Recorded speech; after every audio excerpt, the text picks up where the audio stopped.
नमस्ते साथीहरू सबैजनालाई। आज म तपाईँहरूलाई हामीले विशेष गरेर जुनसुकै व्यक्तिसँग बोल्दाखेरि ध्यान दिनुपर्ने कुरा भन्छु है म।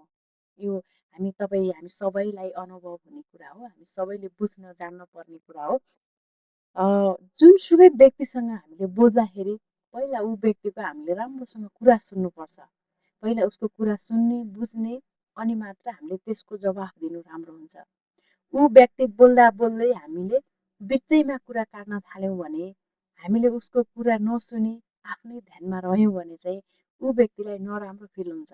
ऊ व्यक्तिले मेरो कुराको सम्मान गर्नुभएको छैन, मेरो कुरालाई ध्यान दिएर सुन्नुभएको छैन सोच्नुहुन्छ।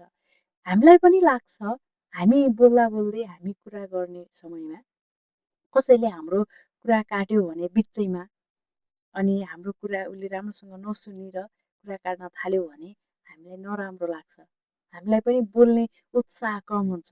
हामीलाई यो कुरा पुरा नगर्दा पनि हुन्छ जस्तो लाग्छ। त्यसैले सबैको भावना एउटै हो। हामीले पहिला राम्रोसँग बुझ्ने, सुन्ने अनि कुराको रिप्लाई दिनुपर्छ।